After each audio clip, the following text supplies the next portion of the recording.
Well, the question that most people ask me all the time is what is different in regression therapy as compared to conventional or mainstream therapy, talk therapy. Well, the difference is that we employ more techniques. In our armament, we have more techniques than the conventional psychotherapists.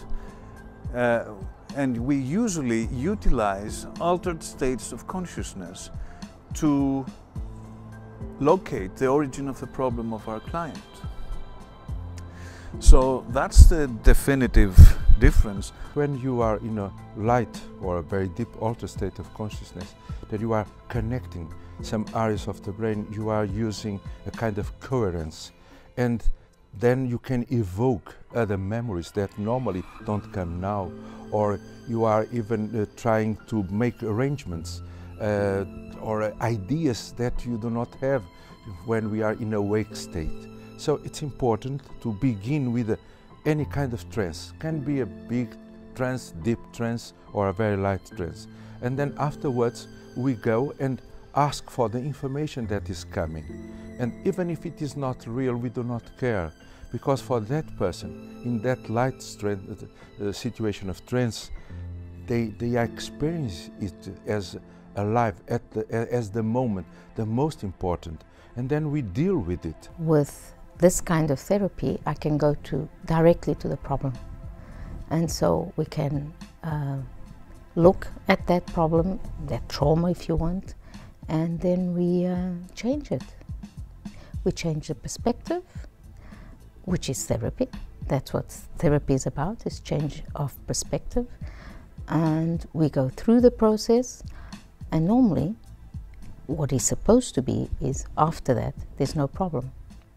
So I think it's a deeper process, it's more efficient, it's quicker, and it's the patient that shows the way. We give a lot of importance to the patient.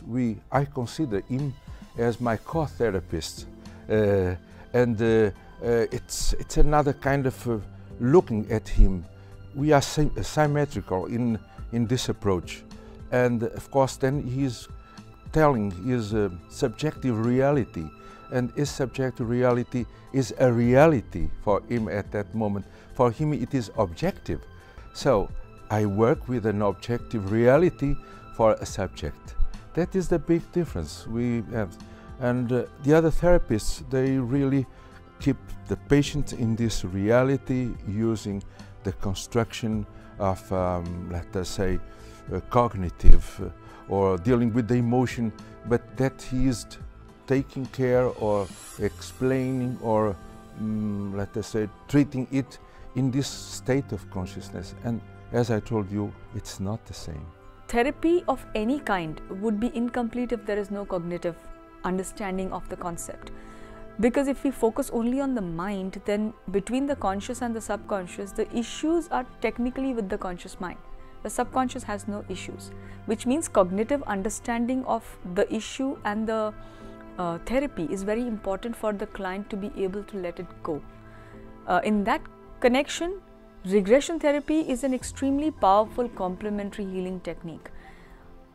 When people come with issues in the body, and if they are very chronic issues, they need to have seen maybe a doctor before of that speciality, so that they are aware that they've tried everything medically, it doesn't work, obviously it's coming from somewhere else.